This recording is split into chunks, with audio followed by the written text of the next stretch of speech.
Picture this. You log on to an international dating site for the very first time. You're a successful professional. You're looking for something substantial. Right. You know exactly what you want. Exactly. And suddenly, you are staring at a grid of hundreds of profiles. I mean, beautiful, traditional, highly educated, independent women. It's completely overwhelming. It is. For those first few days, it feels like stepping into a paradise of endless options. And you eventually match with someone who seems to, well, check every single box. Which is rare, but it happens. Yeah, she's authentic. She balances her career with incredible grace. She communicates clearly. And this is key. She respects your boundaries. Sounds like you found exactly what you were looking for. You found absolute gold. Yeah. But as you're texting her, this tiny, quiet whisper creeps into your mind. That digital device in your pocket poses a very dangerous question. Oh, I know this question. It asks, what if the next swipe is just 5% better? What if the next profile is just a little bit more perfect? And that, right there, is the exact moment the behavioral engineering of the platform takes over. It just hijacks you. It really does. The gold you already have in your hands suddenly feels like a burden, simply because your brain is convinced there might be, platinum waiting just one more swipe away. Man, that toxic whisper is exactly what we are tearing apart in today's deep dive. We are exploring a phenomenon our sources call the maximizer's trap. It's a fascinating concept. It is. Our mission today is to dissect the psychology of foreign men navigating international dating, and to really examine this silent modern behavioral addiction. An addiction that is costing them dearly. Bleeding them dry. We are looking at a system that causes brilliant, highly successful men to waste years of their lives, drain their emotional energy, and completely bypass the authentic women standing right in front of them. It's a tragic cycle, honestly. So whether you are actively dating, happily married, or just fascinated by how technology hijacks human decision-making, this deep dive is an urgent wake-up call about the invisible architecture controlling our choices. Yeah, and to really understand how a smart, highly successful man falls into this trap in the first place, we have to look past the surface of dating. We have to look at the platforms themselves, right? Exactly. Dating apps are not designed by romantics. They aren't built by matchmakers who want you to find true love and then delete their software. That would be a terrible business model. Right. They are engineered by behavioral psychologists. And those psychologists are utilizing the exact same algorithmic structures that run virtual casinos. Now, we hear that slot machine comparison a lot with social media, like scrolling feeds. But how does that actually map onto a cross-cultural dating platform? It's a good question because the stakes seem vastly different, but the neurological mechanism is completely identical. Really? Identical? Identical. It relies on a core concept called variable reward. So in a casino, you pull a lever and you don't know if you're going to win nothing, a little bit, or the jackpot. Okay, I track with that. On an international dating app, a man logs in and is met with this staggering volume of high-quality women. He swipes, and he doesn't know when the match will hit. The unpredictability of it. Yes, that unpredictability causes the brain to release a massive surge of dopamine. Wait, hold on. I want to pause in the dopamine aspect really quick, because I feel like it's often misunderstood as like the chemical of happiness or reward. Oh, it is entirely misunderstood. Dopamine is not about the reward itself. It is the chemical of anticipation. The drive to seek. Exactly. Yeah. It's their drive to go hunting. When the algorithm feeds you an endless stream of profiles, it keeps your brain perpetually locked in that anticipation phase. So you never actually want to catch anything. Right. The brain stops caring about the actual match, the human being you just connected with, and becomes obsessed with the act of seeking the next match. Wow. It creates a deeply ingrained, highly dangerous illusion of infinite supply. And this brings us to a really crucial psychological divide highlighted in our source material.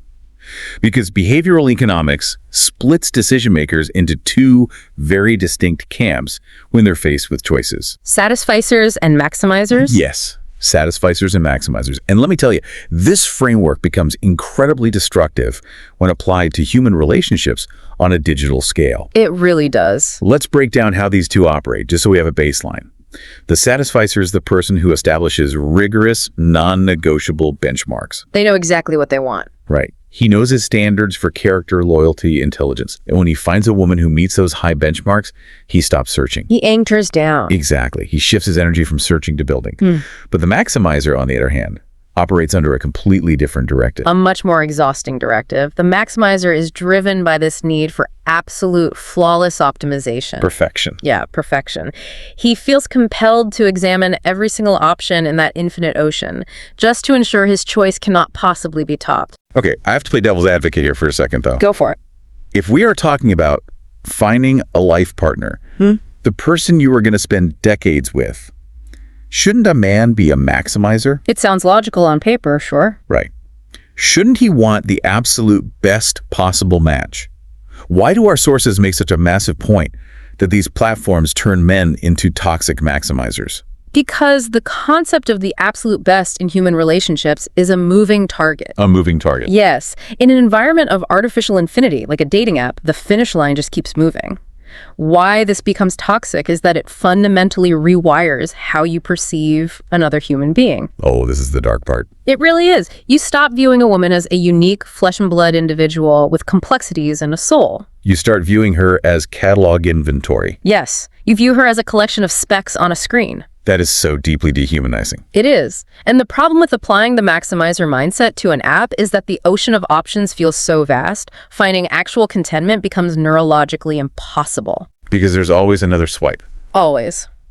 When your brain is convinced that a 5% better option is just one thumb click away, you can never be satisfied with the present moment. The hypothetical possibility of the future completely cannibalizes the reality of the present. Beautifully said. You are perpetually living in the what if, holding out for a mirage, which brings up a massive contradiction that really stood out to me in the research. The professional aspect? Yes.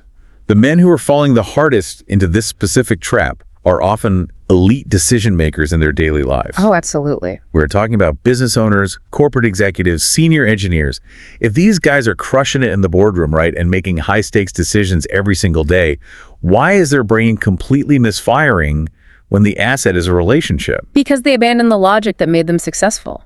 The feedback loops in business and digital dating are completely different. How so? Well, in business, if you delay a decision, there is an immediate tangible cost. A competitor takes the market share or a client just walks away. You feel the pain of indecision immediately. Right. But on a dating app, the cost of delay is invisible. The matches just sit there in your inbox, giving you this illusion that you can keep all your options open indefinitely without any consequence. It's the literal definition of analysis paralysis. Which they would never tolerate at work. Never. And for the executives or engineers listening right now, you know exactly how fast analysis paralysis ruins an operation. There's an incredible engineering analogy in our sources that translates this perfectly. Oh, the bridge analogy. I love this one. It's so good. Okay, imagine you are the lead engineer on a major infrastructure project, let's say a suspension bridge. High stakes. Right. You set your technical parameters and you source a high-grade steel component that actually exceeds your safety margins. What do? You purchase the materials and you initiate construction. You execute. You do not halt the entire manufacturing line. You don't stall construction for 6 months, bleeding capital and paying an idle crew just because you are wondering if a factory in another country makes a bolt that is 2% glossier. A 2% glossier bolt. Right. It perfectly captures the absurdity of the behavior. It's insane.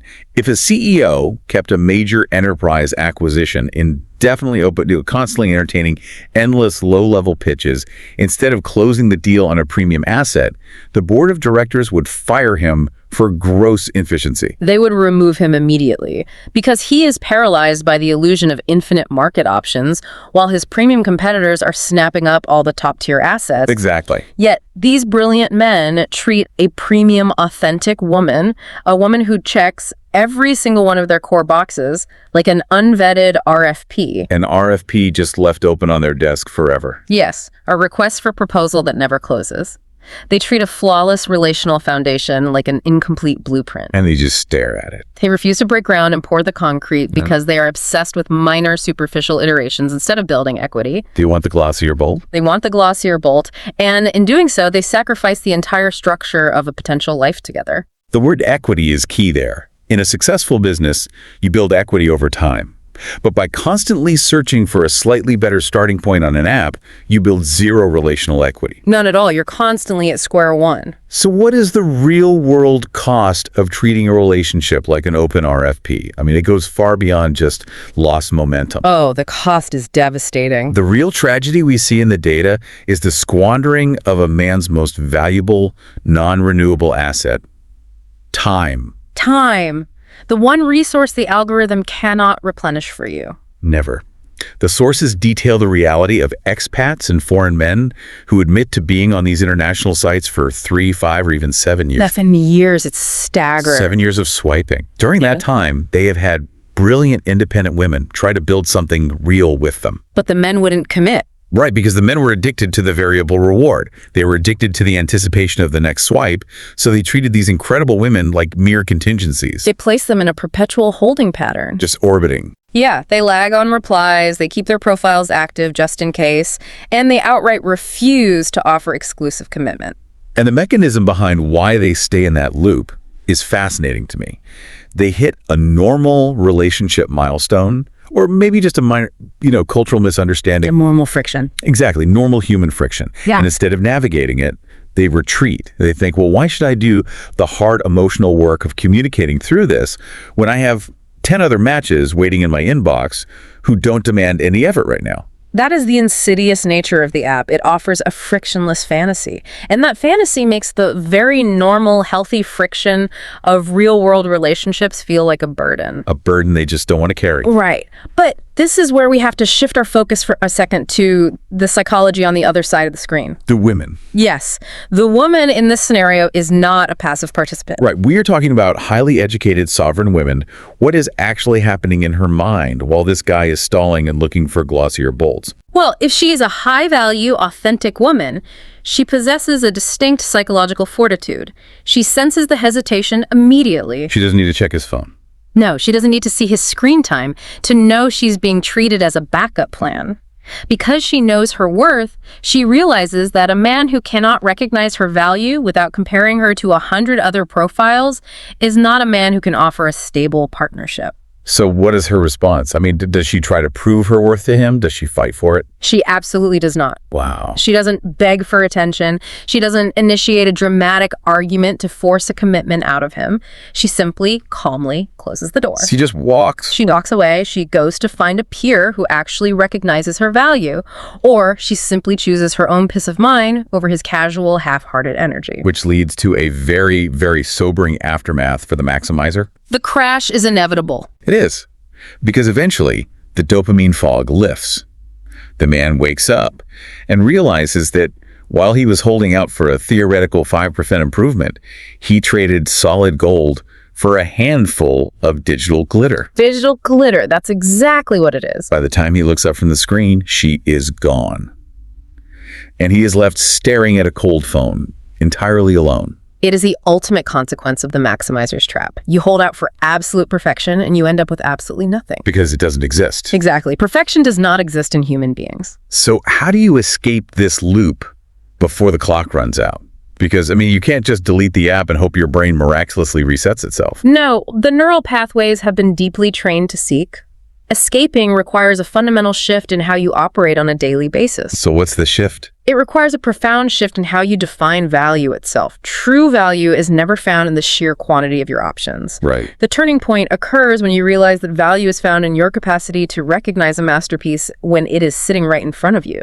I love that. A masterpiece. A woman forged by experience, sharpened by time, who has the psychological strength to be a sovereign force in her own right.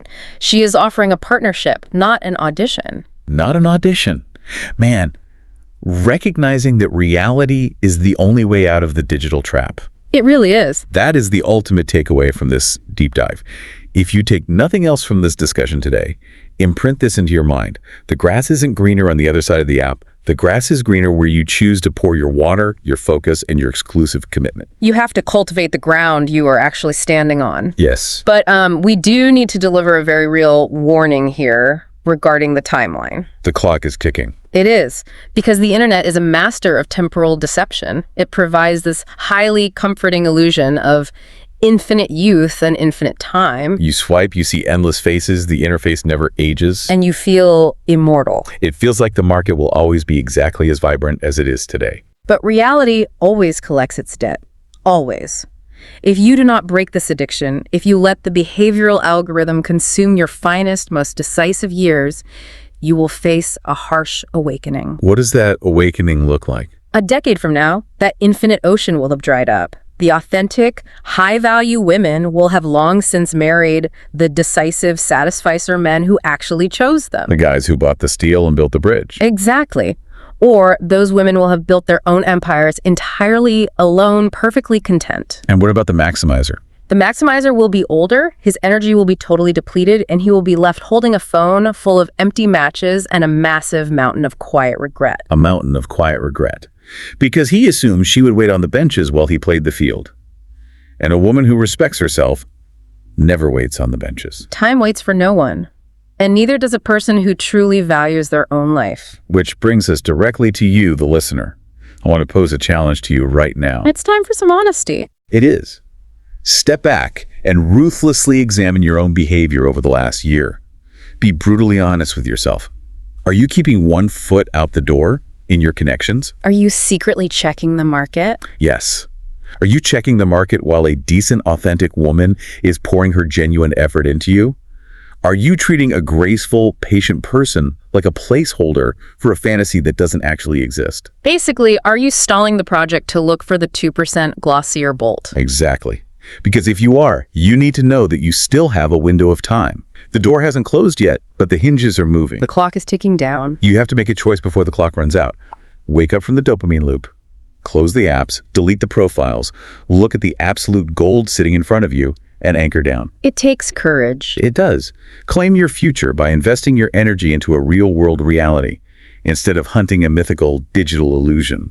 The courage to commit is really the only known antidote to the maximizer's trap. But, I want to leave you with one final lingering question to mull over long after we finish today. Oh, what's the question? Well, we have spent this time unpacking how a digital algorithm can hijack our business logic and override our drive for romantic connection. Right, the dating aspect. But what happens when this maximizer mindset refuses to stay confined to our dating lives? Oh, wow. What happens when this behavioral conditioning bleeds into every other relationship we have? Like friends and family. Exactly. Will we eventually begin to view everyone in our lives, our oldest friends, our families, our local communities, as perpetual free trials? That is terrifying. Are we systematically training ourselves to believe that the moment a friendship or a community demands real, imperfect, difficult human work from us, we can simply swipe them away and look for a slightly better, lower maintenance replacement? Man, that is a staggering thought.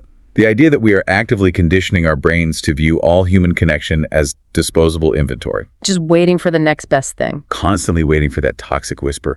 What if the next swipe is 5% better?